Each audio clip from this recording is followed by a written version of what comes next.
الحمد لله رب العالمين اللهم صل وسلم وبارك على سيدنا محمد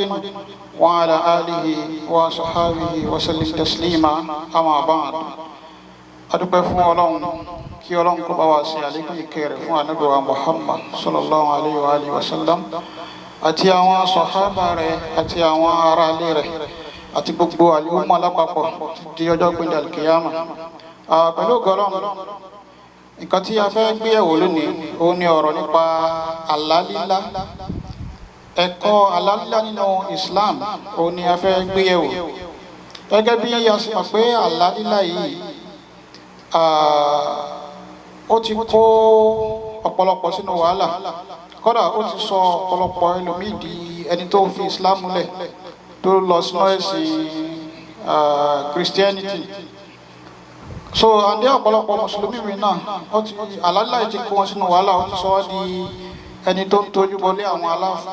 aláàfáà àti àwọn ológun káàkiri látà nítorí àlá. So ìdí nìyẹn tá a fi pé ká ṣàlàyé kí ni Islam sọ fún wa,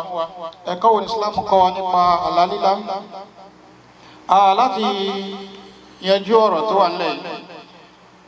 ẹ jẹ́ ká kọ́ lọ sínú hadith Ànábì wa Muhammad sallallahu alayhi wa alihi wa sallam. Kí ni Ànábì sọ fún wa nípa Ala-Lila? Nínú hadith tí Abu Hurairah tó gbà wá, so hadith yìí ó wà nínú Sahih Muslim nínú Kitabu Ru'ya, hadith 2633 number hadith yẹn ni ẹ.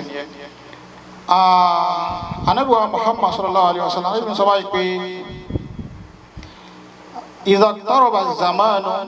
lam takad ru'ya al-muslim takdhib. Tí àsìkò al-qiyamah bá ti ń súnmọ́, àlá tí mùsùlùmí òdodo bá ti ń lá ọ̀pọ̀lọpọ̀ gbà yóò máa jẹ́ òdodo. Ẹ̀wọ́n tí àlá rẹ̀ yóò máa jẹ́ òdodo jù nú yín, òun ẹni tó bá fi ń jẹ́ olódodo ọ̀rọ̀ jù, ẹni tó bá fi ń jẹ́ olódodo jù nú yín tó jẹ́ olóòótọ́, ọ̀pọ̀lọpọ̀ àlátúrọ̀ ni yóò máa lá yóò máa jẹ́ òdodo, yóò máa ṣẹlẹ̀ bẹ́ẹ̀. Ànábì wa ń sọ fún wa pé wa ru'ya al-muslim juz'un min 45 juz'an min an-nubuwwah. Ẹ̀rọ láti mùsùlùmí òdodo bá lá ìpín kan ló jẹ́ nínú ìpín 45 ìjẹ́ ànábì. Ẹ mọ̀ pé Ọlọ́run máa ń fi ayé tó pa máa han àwọn ànábì rẹ̀. Lára ọ̀nà tọ́lọ́run lẹ́gbàá máa ń fi nǹkan ránṣẹ́ sáwọn ànábì rẹ̀, òun náà ni àlá náà wà lára rẹ̀. So àlá tí mùsùlùmí òdodo bá wà ńlá yóò máa jẹ́ ìpín kan nínú ìpín 45 ìjẹ́ ànábì Ọlọ́run. Ànábì wa sọ fún wa nínú hadith yẹn pé wa ru'ya salasa. Ala-Lila yẹn ọ̀nà mẹ́ta ló pín sí. Àkọ́kọ́ ń bẹ̀ òun ni fa ru'ya salihah bushra min Allah. Àlá tó dáa tó ń jẹ́ ìró látọ̀dọ̀ Ọlọ́run ọba. Ọlọ́run irú àlá yẹn Ọlọ́run a máa fi fúnni ní ìró nǹkan tó máa ṣẹlẹ̀ ní ọjọ́ iwájú. Ìgbà míì ó lè jẹ́ ìkìlọ̀ fúnni nípa pé bóyá èèyàn ṣàṣe ìtó nípa nǹkankan àbí nǹkankan téèyàn fẹ́ dáwọ́lé, èèyàn lè lálàá kọ́lọ́run sì kìlọ̀ fún ni pé má ṣe nǹkan báyẹn, àbí kọ́lọ́run máa fi fún yàn ní ìròyìn nípa pé ẹni ìyọnu níyàn kọ́lọ́run yọ́nú sí ìyẹn wà nínú àwọn ẹni Ọlọ́run. So oríṣiríṣi ó máa ń jẹ́ àlá tó dáa. So àtọ̀dọ̀ Ọlọ́run nìyẹn ti máa ń wá. Ìpín àkọ́kọ́ nù. Ìpín kejì ni wa ru'ya tahzinun minash shaitan. Ìpín kejì ni àlá tó wọ́n ń wá látọ̀dọ̀ shaitan láti fi bà ọmọ ànábì Ádámà, láti fi bà á nínú jẹ́.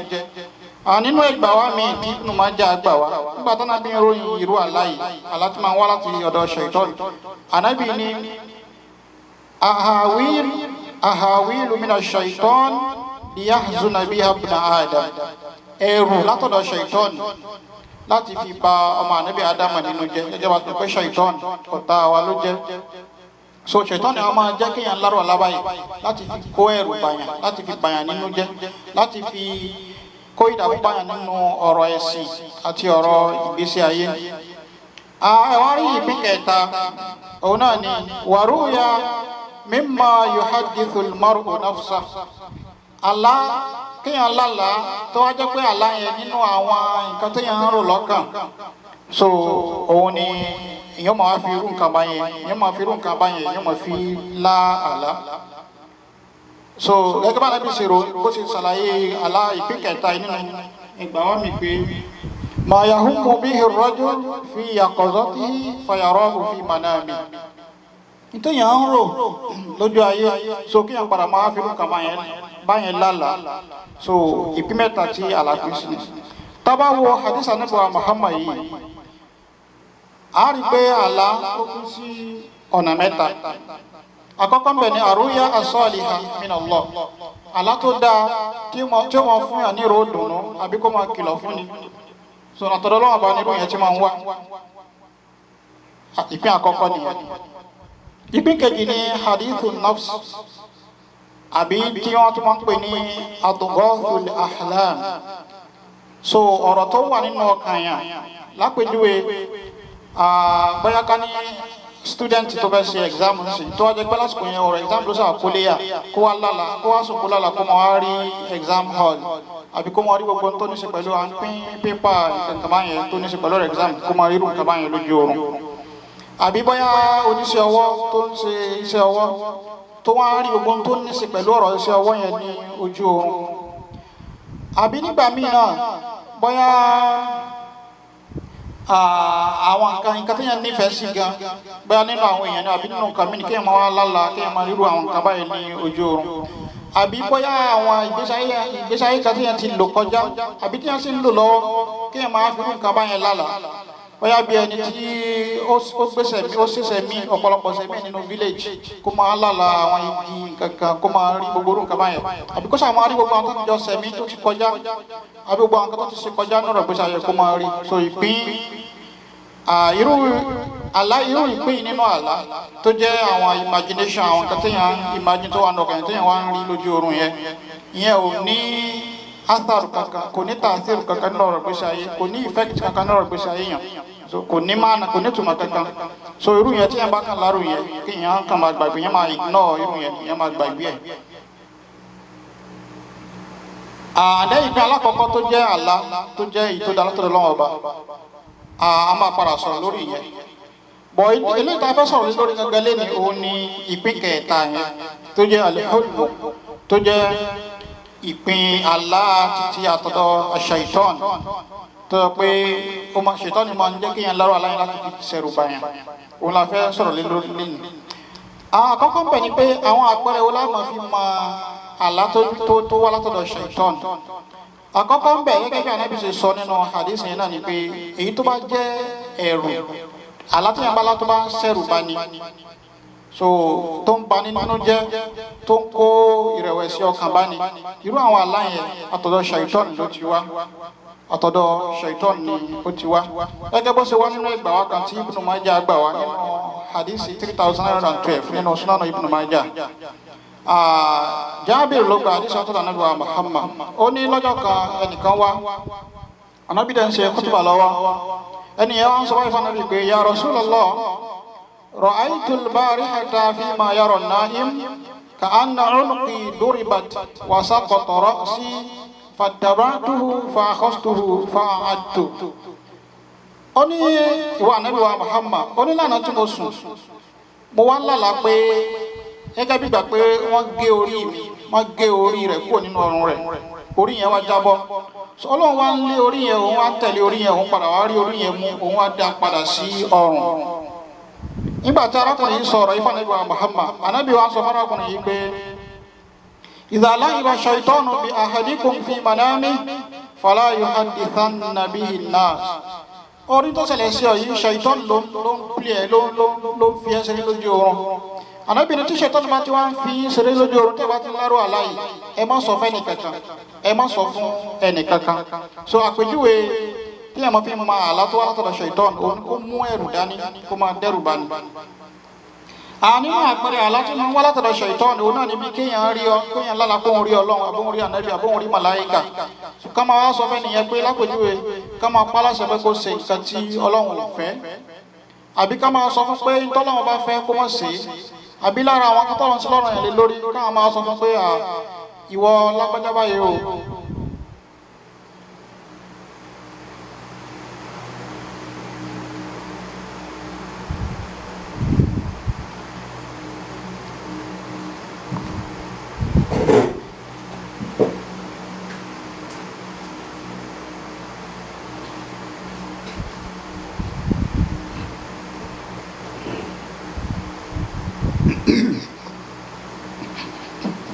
so káwọn yẹn máa sọ fún pé ìwọ lágbájá báyìí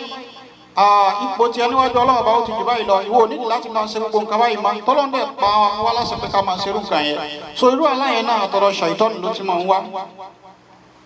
Àbí lápèjúwe kíyàn lálá kó orí ànábì wa Muhammad sallallahu alayhi wa sallam kó wá jẹ́ pé nítorí tó ń pèrè ànábì kò jọ ànábì tí wọ́n ròyìn rẹ̀ fún wa nínú àwọn kútùbù sunna gẹ́gẹ́ mọ́sálá ànábì rí kò ẹni yóò jọ irú àpèjúwe yẹn. Irú alábàáyé náà tó lọ ṣètọ́n ló ti wá.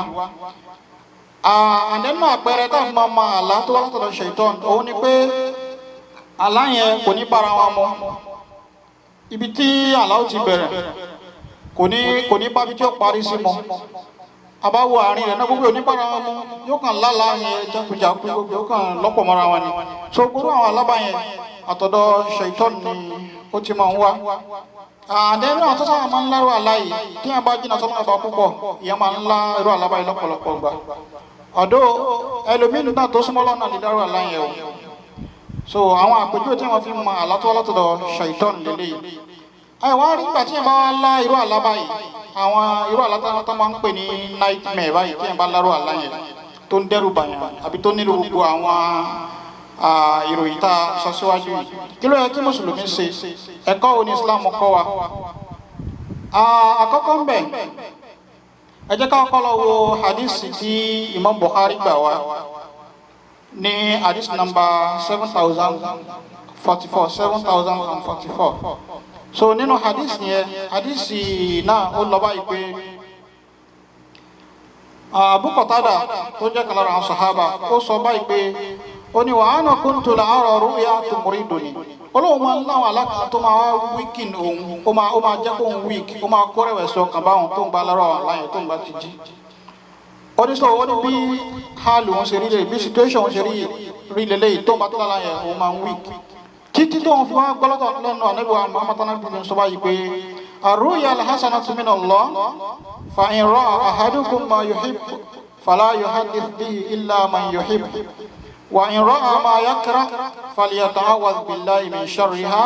ومن شر الشيطان وليتفل ثلاثة ولا يحدث بها أحدا. Tánàbí fi hàn sọ pé tẹ́nì kọ̀ọ̀kan yín bá lá àlá tó dáa o àtọ̀dọ̀ náà bá ló ti máa ń wá tẹ́ bá ti lárú àlá yẹn ẹ má sọ fẹ́ni kankan o àfẹnitẹ́ bá nífẹ̀ẹ́. Ẹ̀wọ́n rí tẹ́ bá lálàá tó jẹ́ àlá tó burú àlá tọ́kàn yín kọ̀ àlá tẹ́ kórìíra tó yẹ pé ọmọ ènìyàn ó fẹ́ kúrò nǹkan yẹn ṣẹlẹ̀ sí òun tẹ́ bá lárú àlá yẹn àbírò àwọn àlá tá a sọ sókè yìí tẹ́ bá lárú àlá yẹn kí lànà ní ká ṣe ànábì ní àkọ́kọ́ ń bẹ̀ ni pé falyata'awwadh billahi min sharriha kó wá sọ lọ́dọ̀ Ọlọ́run ọba nípa burú tó rí yẹn pé kọ́lọ́mọdé ká burú yẹn kó ṣẹlẹ̀ sóhun kó dẹ̀ wá sọ kó lọ́dọ̀ ṣaitan pẹ̀lú kó ṣe a'udhu billahi minash shaitani rajim. Lẹ́yìn ìgbà yẹn yóò ṣẹlẹ̀ yìí nígbà tó bá tají tí ẹ̀ bá lára tó burú yẹn tí ẹ̀ bá tají ṣe yóò wá sọ̀rọ̀ Ọlọ́run ọba yóò dẹ̀ wá sọ kó níbi aburú tó yẹn rí yẹn. Lẹ́yìn yẹn waliyatfil thalatha so kẹ́niyẹn kọ́ ra lẹ́ẹ̀mẹ́ta. So nínú rìwáyà mi ó jẹ́ kó yọ pé ẹgbẹ́ òsì rẹ̀ ní kó tutọ́ yẹn sí kọ́ra tutọ́ yẹn díẹ̀ lẹ́ẹ̀mẹ́ta sí ẹgbẹ́ òsì rẹ̀ so kó fi lé ṣèitán dànù kó fi yẹ̀yẹ́ kó fi yẹpẹrẹ ṣèitán nígbà tó yẹ gbọ́dọ̀ ṣèitán ní aláyẹn ti wá. Ẹ̀kọ́ tán Ànábì kọ́ wa nìyẹn. So Ànábì wa tún sọ nínú àdìsí yẹn pé wala yuhaddith biha ahada kó dẹ̀ má sọ fún ẹnìkankan nípa àlá tó láyẹn tọ̀. Ẹ wá rí nínú àwọn ẹgbà wa mi tó wá ó jẹ́ kó yé wa pé wàlìyàtàháwàl àjàmbíhì alladhi kana alayhi. So kó wá tó bá jẹ́ pé fẹ́ máa sùn ó fẹ́ kọ̀ntínú oorun yẹn ẹ̀gbẹ́ tó bá ti bára rẹ̀ nígbà tó tají yẹn kó change ẹ̀gbẹ́ yẹn kálẹ̀gbẹ́ òsì ló ti bára rẹ̀ tó fi lélẹ̀ kó fẹ́ gbé ọ̀tún lélẹ̀. Àbí ká ní lápèjúwe ó bára lẹ́gbẹ́ ọ̀tún so ó lè fẹ̀yìn lélẹ̀ àbí kó fẹ́ gbé òsì lélẹ̀ kó sà kó change position tó ti bára rẹ̀ yẹn kó tó máa sùn lọ. Tó bá fẹ́ ṣe ní àṣeparí gẹ́gẹ́ bó ṣe wá nínú ẹgbà wa mi Ànábì ní fàyín rọ́ ahadukum ma yakra falyaqum falyusalli kó dìde kó yan náfìlà kó tó máa sùn padà kó dìde kó yan náfìlà. So àwọn ẹ̀kọ́ tí Ànábì kọ́ wa lélẹ̀ Ànábì jẹ́ kó yọ ọkọ tí yẹn bá ṣe eléyìí tí yẹn bá ṣe gbogbo àwọn kan tá a wí yìí o fa innaha lan tadurra aláyẹ̀ ò ní kó ìnira kankan bá Ànábì jẹ́ kó yọ pé ní dájúdájú olódodo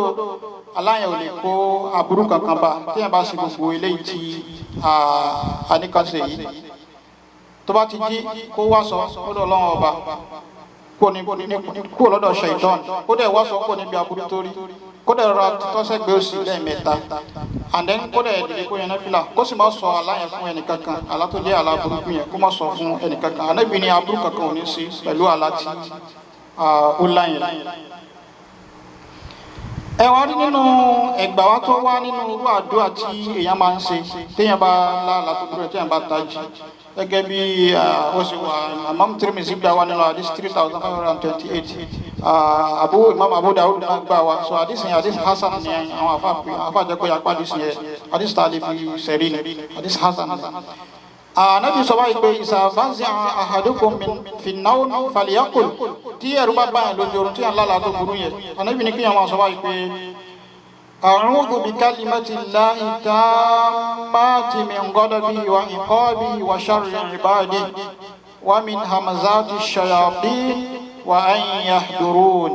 Àdúrà náà nílẹ̀ kan sí a'udhu bi kalimati llahi tammati min ghadabihi wa iqabihi wa sharri ibadihi wa min hamazati shayatin wa an yahdurun. Ànábì tí ẹ bá sọ eléyìí fa innaha lan tadurra aburú kankan ò ní ṣe láti bí àlátó láyẹ. Ẹ̀kọ́ tí Ànábì wa Muhammad kọ́ wa lélẹ̀ gbogbo eléyìí tí a ṣàlàyé fúnra wa yìí nípa ìdánilẹ́kọ̀ọ́ tí Ànábì wa Muhammad sallallahu alayhi wa sallam tó dá wa lẹ́kọ̀ọ́ nípa ẹ̀ nígbà tí a bá lá àlá tó máa ń dẹ́rù bá ni tí a mọ̀ sí nightmare nígbà tá a bá lárò àlá yẹn so àwọn tánàbí sọ pé kí a sì la sọ fúnra wa yìí ẹ̀hán gbogbo tó bá jẹ́ olùgbàgbọ́ òdodo tó gba Ọlọ́run bá gbọ́ tó lè gba Ànábì wa Muhammad sallallahu alayhi wa sallam gẹ́gẹ́ bí òjíṣẹ́ Ọlọ́run ọba so n tí ó yẹ kí a máa ṣe lélẹ́yìí nígbà tá a bá lárò àwọn àlá yìí gẹ́gẹ́ bá níbi ṣe jẹ́ kó dára lójú pé aburú kankan ò ní ṣe wá láti bí àlá yẹn mùsùlùmí ò nídìí láti máa dààmú ara ẹ̀ káàkiri látàrí pé ó lá àlá tó burú bóyá kó máa wẹ́ kó máa bá wọn tu irú àlá yẹn káàkiri gẹ́gẹ́ bá níbi sọ pé ká máa sọ̀rọ̀ àlá yẹn fẹ́ nìkankan ìyẹn náà ló máa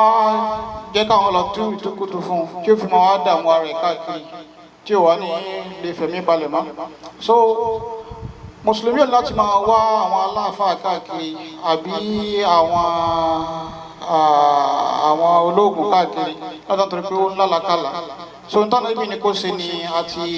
sọ fúnra wa yìí kí Ọlọ́run kó ṣàánú wa kó ṣe àlékún àánú rẹ̀ fún gbogbo wa lápapọ̀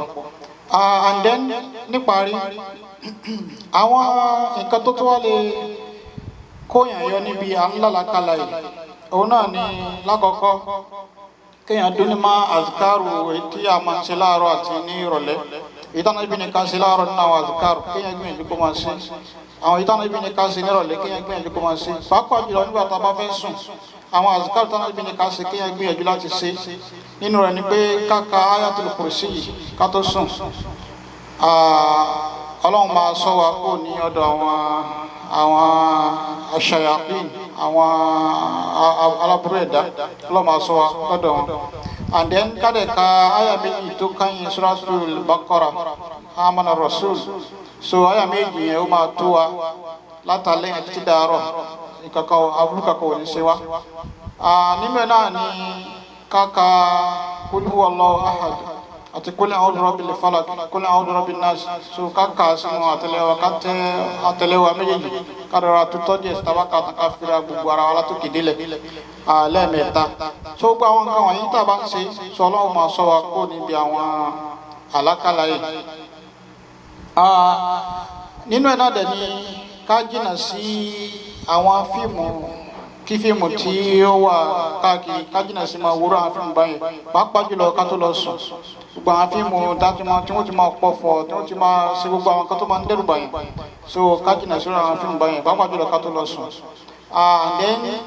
nínú ẹ̀ náà ni pé kí á gbìyànjú ká gbogbo àwọn àkúlé àwa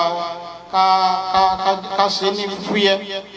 ká ṣe ní fúfúyẹ́ so ká má jẹ́ kí àkólé kan wa nípa ọ̀rọ̀ ayé kó pọ̀ jù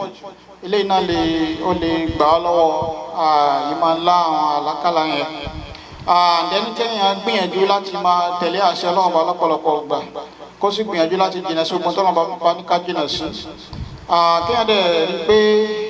nǹkan tó ń téèyàn ń ṣe gbẹ̀yìn kéèyàn tó lọ sùn tó ń jẹ́ nǹkan tó jẹ́ bí ìtẹ̀lé tọ́lọ́run ọba kó má máa jẹ́ nǹkan ẹ̀ṣẹ̀ kéèyàn ṣe gbìyànjú kó máa sùn lórí àlùwàlá kó máa ṣàlùwàlá kó tó sùn tó gba àwọn nǹkan yìí tá a bá ṣe Ọlọ́run máa ṣọ́ wa níbi àwọn àlákàlà yìí so ìdánilẹ́kọ̀ọ́ tó náà di dá wa lẹ́kọ̀ọ́ lélẹ́yìn nípa àwọn àlá tí a máa ń lá tó máa ń ṣẹ̀rù bani pẹ̀lú ògo Ọlọ́run ní inú lẹ́kṣọ̀ tó ń bọ̀ kí Ọlọ́run kó fi ẹ̀mí wálẹ̀ a máa sọ nípa àrúyá sọ́ọ̀lìhà so àlá tó dáa tó jẹ́ pé látọ̀dọ̀ Ọlọ́run bá nìyẹn ti máa ń wá àwọn ìdájọ́ tó wà fún nínú Islam so ìyẹn ni a máa sọ nínú ètò tó ń bọ̀ kí Ọlọ́run kó fi ẹ̀mí wálẹ̀ lórí tẹ̀lé tiẹ̀ wa sallallahu ala sayyidina Muhammadin wa ala alihi wa sahbihi wa sallim assalamu alaikum wa rahmatullahi wa barakatuh.